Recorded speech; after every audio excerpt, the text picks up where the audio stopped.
It was conceived by, constructed by, operated by the Marshall Lions Club. And in March of 1956, they had their board meeting and voted to undertake the construction of the swimming pool. And then the pool opened the following spring, May of 1956. June the 3rd, they had their dedication. And the pool has been in operation ever since. It was really an extensive community effort. The dedication was particularly interesting. There were luminaries from the Lions Club. I think you get a good flavor of how important and excited the community was to have the pool, because the citizens are lined up 2 and 3 and 4 deep all along the fence to observe the dedication, and then after the dedication come swimming. It was not uncommon back in those very early days to have 300 and 400 people in attendance during the week, and maybe as many as 500 or 600 in attendance on weekends. So it was really a unique and new and exciting facility for the community. I got the job, as I said, managing the pool in 1960, and about a week after they hired me as manager, they came to me and said, "Oh, by the way, you're going to be the swim coach." We have a picture of the Marshall's very first team, which was started the year after the pool opened in 1957. And I think there were 13 or 14 members on the team at that time. When I took over, we decided to go co-ed. The team just kept progressing as the years went by. There's a shot of the team from, I think, 1969, with about 50 members. The late 70s, which was really our zenith as far as team members. For about 4 or 5 years there, we ran about 100 to 110 swimmers.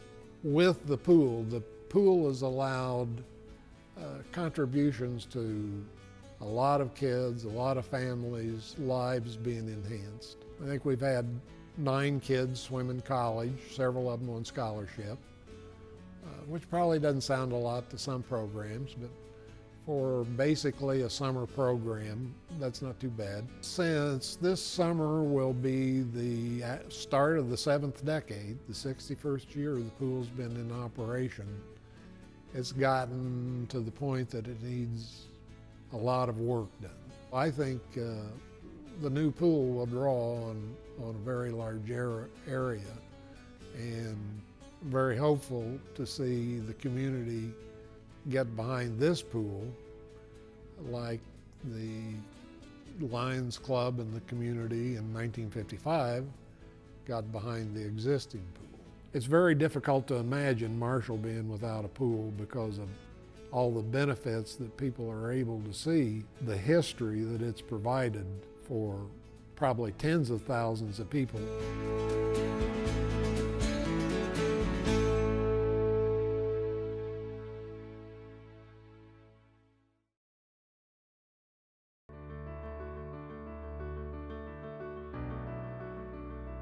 In my lifetime, there are 3 people from Clark County that I think made it big time for Clark County. And one was Dr. George Mitchell in medicine, and he was honored for all over the United States for medical honors. And Charles Cocky Bush, who was famous for sports and superintendent of schools for many years.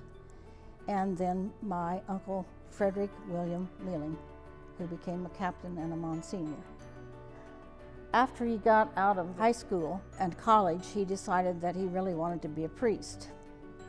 So in order to do that, he needed permission from the parish priest, and that was the Father Wilson, who didn't like him very well. And he said, "No, I won't give you permission."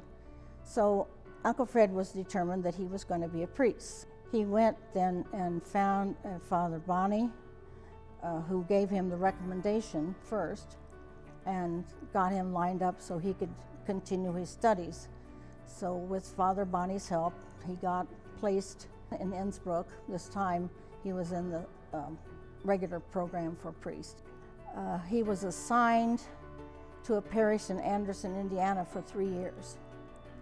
Well, Uncle Fred always liked to travel, so he got the idea maybe he could be an Army chaplain. He had heard about the program, and then he heard that the Army chaplains got sent from fort to fort and they would be there, and he thought, well, that would be kind of boring, and so he happened to ask, is there a naval chaplaincy too? And he was told that there was, and he said, boy, that's for me, I get to travel. And he became a Navy chaplain. When he was in the Navy, he was assigned to 14 different assignments over the 20-plus years that he was a chaplain. He was all over the world. And then his next assignment was on the USS Tuscaloosa. And the Tuscaloosa was a major ship in the war.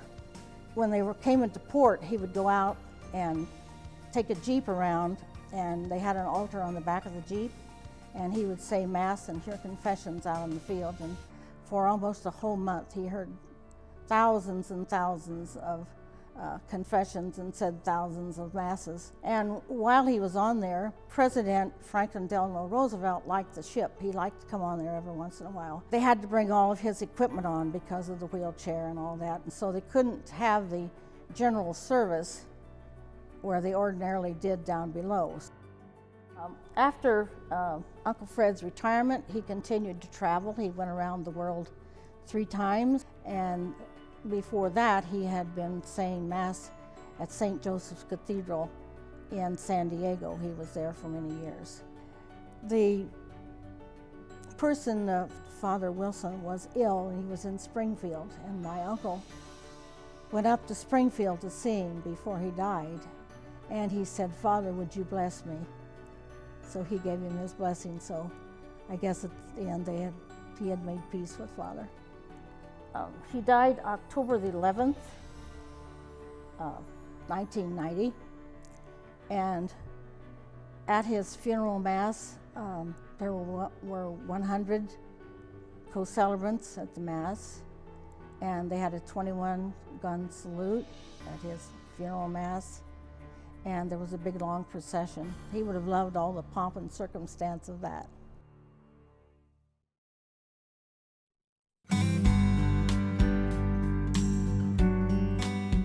Well, it was founded informally in 1943 in Robinson, Illinois, and in 1951 it was chartered by the state of Illinois and built on 5-acre cow pasture here at the west edge of Marshall.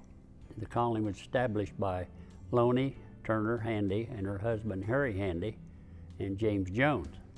She wanted to be a writer, but her first book was turned down, so they told her, you're a mediocre writer, don't waste your time. But she was able to get that talent out of other people. Once the Looney started taking in students, all male of course, young guys had been in trouble, and she was always attracted to those outcasts and soldiers and troubles. She was the first sergeant of the writers' colony. She had to be. She always said, the first thing I have to do is rid you of your ego, or you'll never write.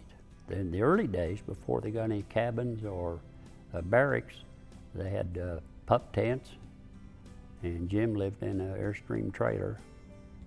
And then they moved in another trailer where Tom Shamali's, he lived in the other trailer. They had 2 5-room barracks built by then, 2 cabins, her cabin and another cabin where Harry lived, and served as a guest cabin also. When I graduated from high school in 1954, they needed somebody to clean up all the shavings and scraps of wood and the trash the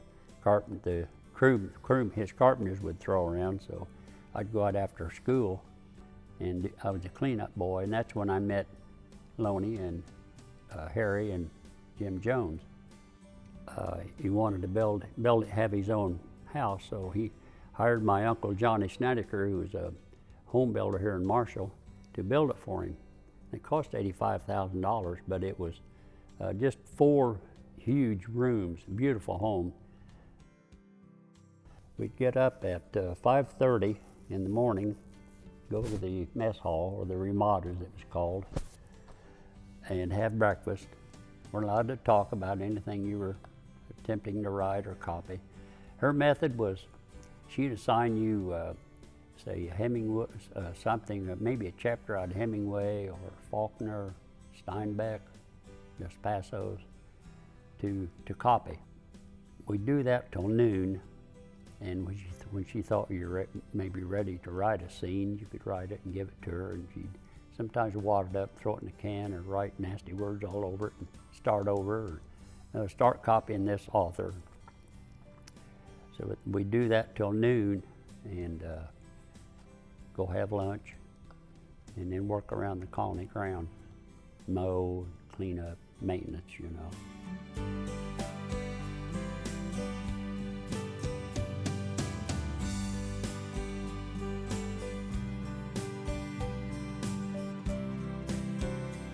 Yeah, there's about 100 students went through the colony in the 14 years it was there, and there are 9 published. Probably the most notable was James Jones, and he wrote 10 novels, 20 short stories and articles, and I think 3 of his novels were made into movies. Of course, From Here to Eternity garnered 8 Oscars. Significant literature came out of that colony in the 50s. It really put Marshall on the map.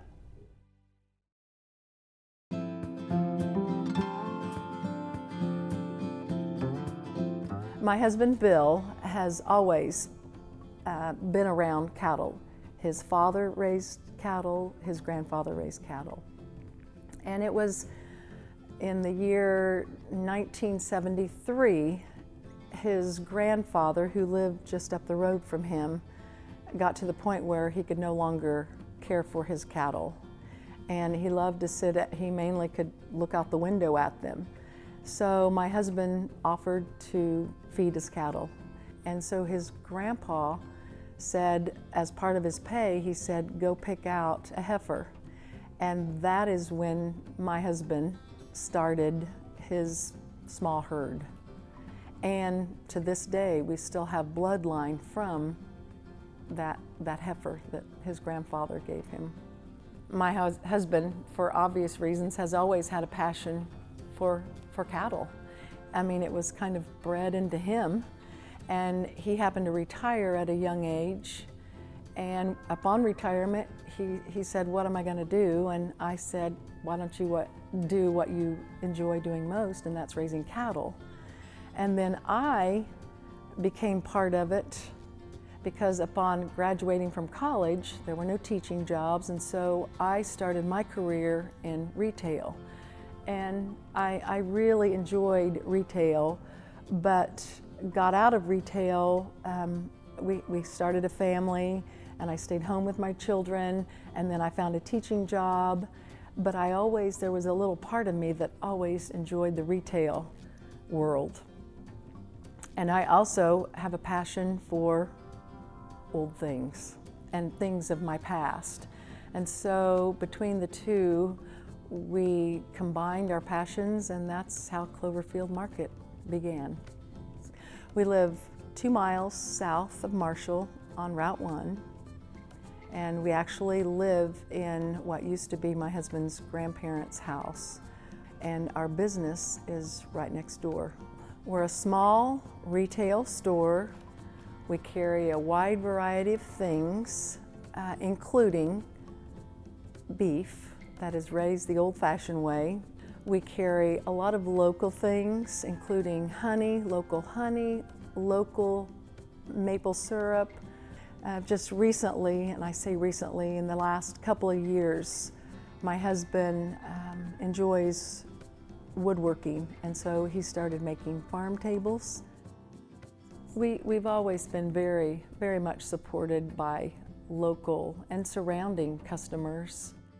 It takes a lot of time, a lot of hard work, a lot of persistence, and It's not always lucrative. It's not always, you know, a huge success, but we still enjoy it.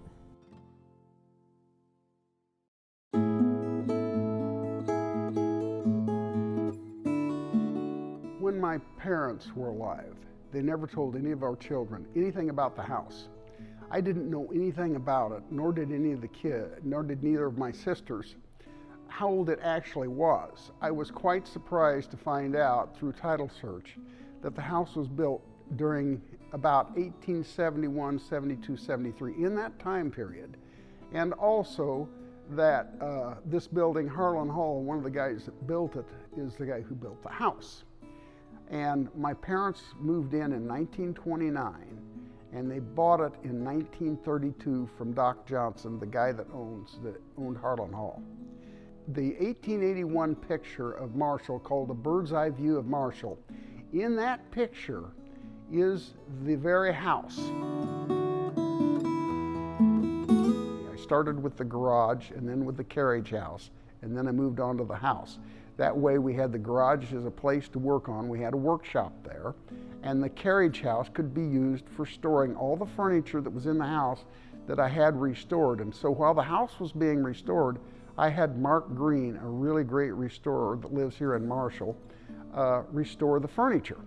Everything was wallpapered, and you had to remove the wallpaper and fix and sometimes remove the old plaster that was broken behind it. The second picture that you see is a picture of woodwork, and if you'll notice in the center, the two boards, there's alligatoring. That's where varnish gets old and it crinkles up.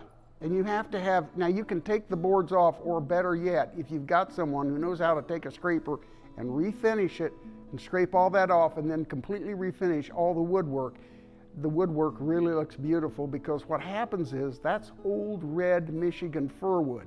It's not white pine, and it has a reddish look throughout the house. The little dining room off the kitchen, there's a maple table on it that the restorer of all the furniture in the house, Mark Green, said he had never seen one like it. No dents, no cigarette burns, no scorches, no nothing on it. Mom always kept a nice tablecloth on it. And then there's a picture of a piano, the piano room that we saw after it was done, and there's a little white picture in the center of the piano. That picture was how Mom always kept the piano top during Christmas.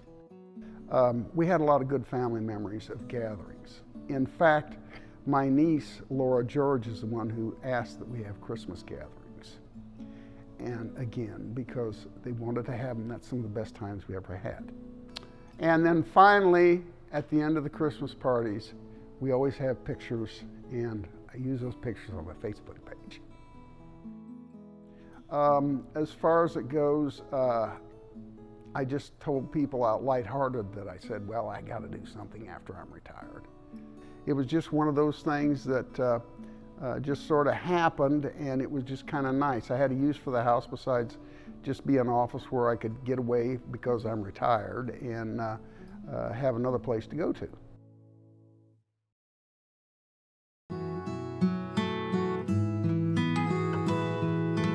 In 1929, Wilbur and Wilhelmina Blau bought the funeral home business from a Mr. Dewey, whose business was located where the Clark County Genealogical Society now is.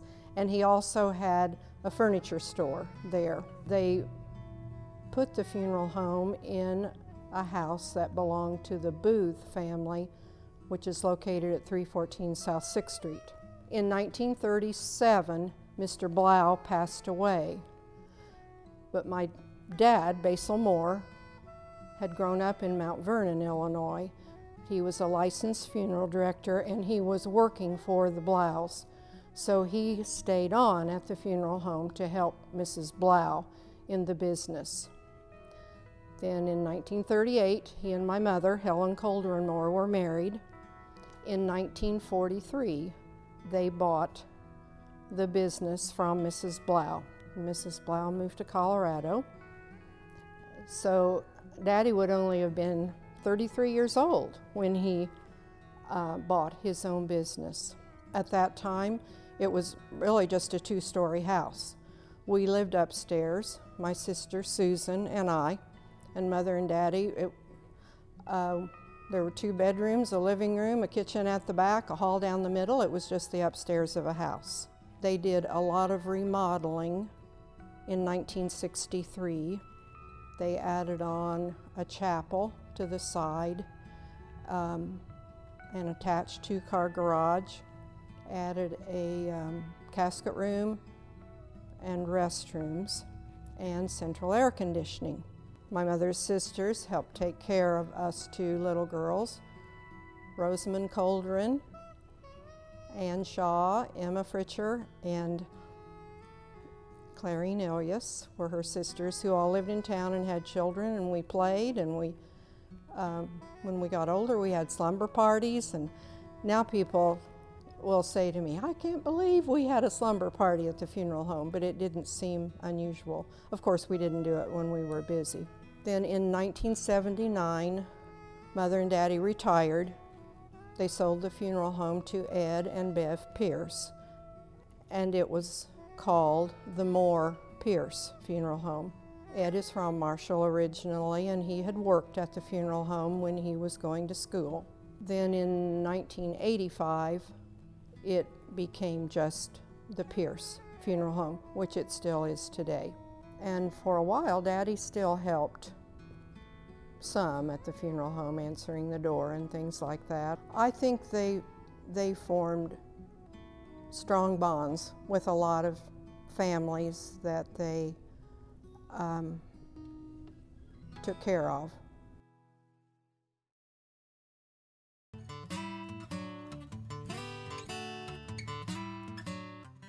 Well, I'd like to talk to you about the Marshall Shop of the Cop program that we have here at our police department. And it's a great program.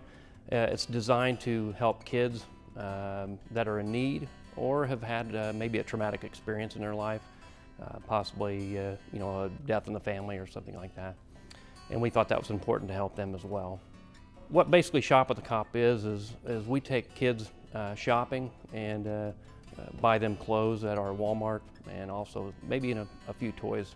I mean, who doesn't like toys?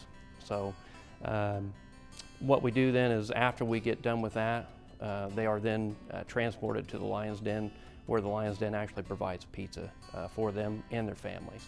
And we started with approximately 15 kids, and that's about all we could afford by the funding. Most of our funding at that point was actually from the citizens of Marshall, as well as some local businesses. Obviously, we started with 15, and we felt after a few years that we just there was more kids out there that needed help. And we decided the first thing we would do, back in February of 2014, we had our first bingo event, and it generated a lot of support. We had a lot of turnout, and it certainly helped us. And so in the fall of that same year, we had our first 5K run. It's called the Shop of the Cop Foot Pursuit. And so that was very good event too, and it generated some more revenue. So this year in April, we are having our first Wabash Valley 5K prison break. And it's a 5K as well, but the twist on it is it's an obstacle course-based 5K. But because of the number of kids that we're now helping, we're up in the 70s as far as helping kids now. And because of that, we just need a lot of help. We're a department of 9, and so we just can't do that by ourselves. So we've enlisted in some of the local departments to come out and help us, and they've been tremendous. It is an eye-opening experience when you first do it. My first year that I did it, I had a 6th grade student that I told them, hey, we're gonna buy some clothes first. Unfortunately, most kids, when you tell them you're buying clothes first, they kind of grimace and grin, but then you tell them, hey, we're gonna get a toy afterwards, and they're excited. Well, I told this young boy that we would have to buy some clothes first, and his first response was, all I want was socks. And I told him that we were gonna get a toy, and he said, no, that's all I want. I don't want anything else. And he pulled his pants up, and he had no socks on. And that's really what it's all about, is that positive reinforcement between not only law enforcement, but the kids, their families, and just the community all coming together. So even in time of need, when kids are struggling and you know, the economy has been what it is, that we can all come together and support such a great cause and get these kids what they need. So it's a great thing, and it's a win-win situation for all of us. You're not excited, are you? I am very excited. I am very excited. We need to start this off with a gigantic thank you, Ruby Goodwin. If you do not know Ruby, Ring that bell. Ring the bell. Ruby Goodwin has been a gem to us. She was at Harlan Hall. She's the manager there. We could not have asked for anybody to be nicer. No, and she brought me to tears a few minutes ago. There's always one person that does every single show, and she was the one that did it tonight so far, because she said she's so glad she moved back home after watching tonight's show and being able to be a part of all this. Yeah. So Ruby, we love you, and we thank you so much for allowing us to be a part of Harlan Hall and be a part of your life too. So thank you so much. Thank you. Our very own Mary Jane Bender, who is on the phone. We're going to talk to her in a minute. She's a storyteller, and it's important to her to support the program as well. Darlena Wallace, she wants to give a shout out to Omar Schaller. Omar Schaller. Omar. And it says, Okay. was he an attorney? He is attorney. He still is. And she worked for him from 1986 to 1988, right out of high school. Oh, so wow. thank you so much, Darlena.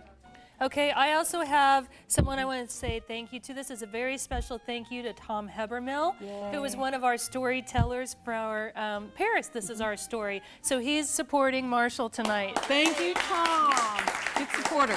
And also, Larry, I want to make sure that you heard us earlier. We gave you a thank you, but you were on a phone getting a kiss from Kelly. So, Larry, we gave you a shout out earlier. Thank you so much for being a storyteller and underwriting and supporting tonight as well. Okay, we got to get down to business. We need 15 calls at this break. We right now are at 53, okay? So we're at 53. We need to get over 60, okay? So right now, the phones are quiet. Who's going to be the first one to give a call to Damian Macey and Rhett? They've been so kind to sit at that phone waiting right now. So who's going to be the next person? I know there's a lot of people who know Dan Cruz sitting right back here. He's not originally from Marshall, but Marshall is his hometown, and he told me the other night that he's lived in Marshall longer than anywhere he's ever lived. So if you know Dan, give him a call tonight and say, thanks for calling Marshall my home, and thank you for being a storyteller.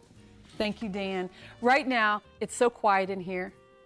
Chirp, chirp. If you Chirp, chirp. love this program, now's the time to call. This would make a great Father's Day gift, a birthday gift, an anniversary gift, Christmas gift. It's never too early to buy Christmas. Kian's probably got all hers done. I have not bought one thing, so it's time for you to call right now. Come on, we're going to shoot it over to Kelly. Kelly, get people to call. I will do that. I will definitely do that. And again, musical chairs next to me tonight, Dan Cruz. Everybody knows Dan. And much like Dan, I'm sort of a transplant to Marshall too. Yay. Those calls are coming. I'm not originally from Marshall, but Marshall is my home. I love Marshall. I love the people there. I love the socializing there, and I love these stories that we're showing tonight. And I can't wait to see Dan's story. It's coming up a little bit later in the program. In the meantime, Dan, let's talk about all the wonderful people in Marshall, all the wonderful things there are to do, and I just can't wait to see your story. Why don't you challenge somebody out there to call us this evening? Well, let's see. Let me think of challenges real quick. How about members of Zion Church? Okay. Yes. How about members who work in the school system, a great school system in Marshall? I'll tell you what, there is I hate to say that characters, but there's a wonderful array of people who live in Marshall, and I just, I love those people, and that's home.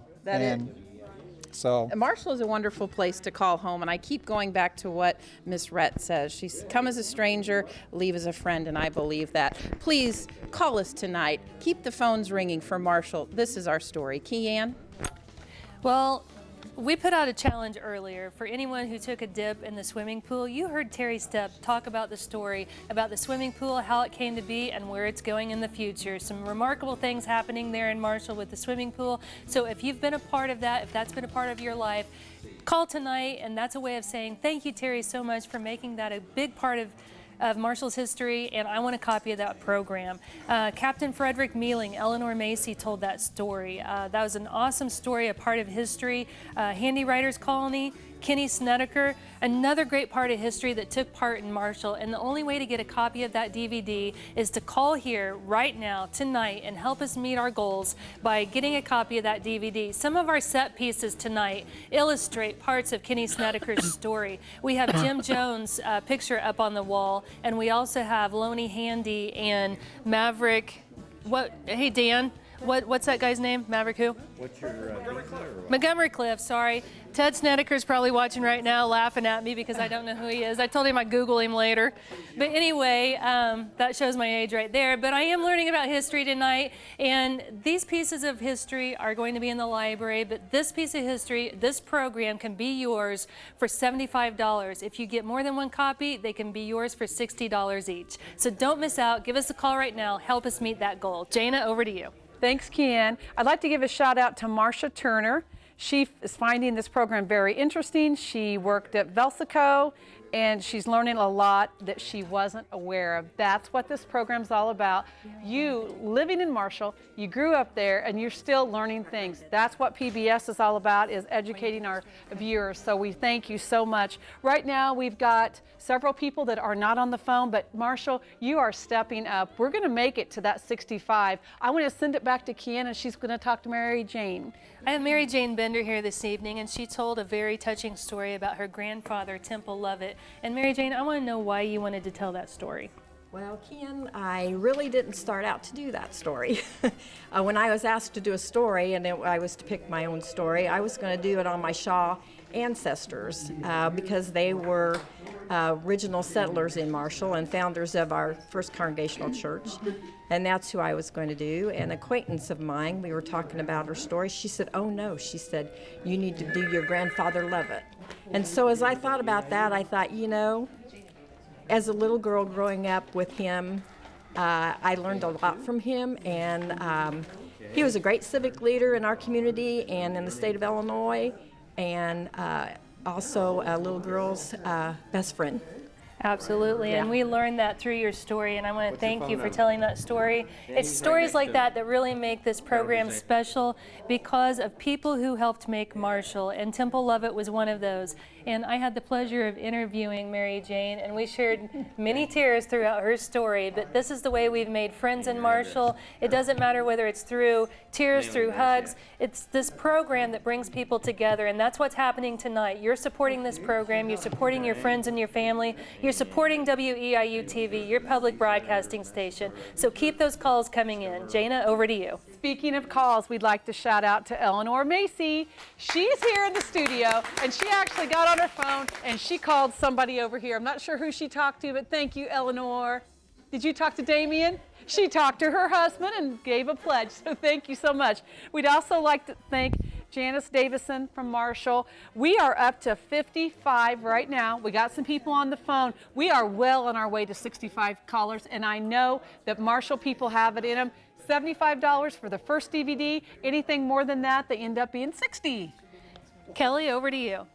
I'd like to say thanks to Deb Montgomery. I know she called earlier, and she's a fellow parishioner of mine from St. Mary's Parish. And I'd like to encourage other parishioners from St. Mary's to give us a call. I hope you enjoyed the story tonight, told by our fellow parishioner, Damian Macey, about the history of St. Mary's Parish. What a wonderful night. Isn't it been a wonderful night? Dan and I have just been, while everybody else has been talking, we've been talking about what a great place Marshall is. And Dan was telling the story about Miss Rhett and how when he first moved to town, she was your neighbor. When we bought our first house, she was my neighbor, and what a wonderful neighbor to have. Yes. Yes, she did. And her husband Joe, who is just as lovely as Miss Rhett. So we encourage you to call tonight. You know, it's just so wonderful reminiscing. Everybody in the studio. Mary Jane came up to me earlier and she said, "Hey, you've looked familiar. I remember you." And she told me the story of how I attended her Aunt Mary's 100th birthday many years ago, not long after I moved to Marshall. So it's the camaraderie, it's the neighborly feel, it's just the love of the community of Marshall. And we hope that you see that in this program produced tonight. So please call us and show us that you care. Jana, Kian.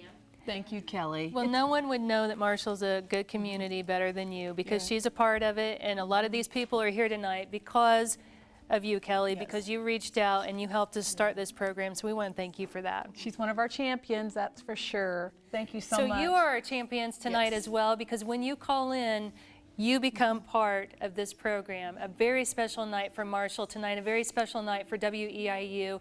Don't miss out right now. Give us a call. The phones are silent once again. We don't want to hear silence. We want to hear excitement, joy, ringing, cowbells ringing, all this hooting and hollering. That's what we need right now. How many more calls do we need? We need 10 more calls, and if we could get to that, oh my gosh. What's coming up so they can look forward to while they're getting ready to call us? Okay, I'm going to give a challenge up because the first story coming up next is the Marshall Band, and Dick Gustafson is the storyteller for that. It's a great story. If you were ever part of the Marshall Band, if you've ever gone to a concert, which I hear is great, and I need to get myself over to Marshall on a Friday night to hear that band at 8 o'clock, you give us a call right now. The Gaslight Art Colony, Community Foundation, the Daughters of the American Revolution, Excellent. Festival of Lights, which is very special. She's going to talk about a very special part of that. And then Dan Cruz has his story, Why I Love Marshall. There's lots of things coming up, so don't go anywhere. Keep those phones ringing. Keep on calling. We want to hit 65 calls within the next few minutes. You can do it, Marshall. Back to the show. Good job.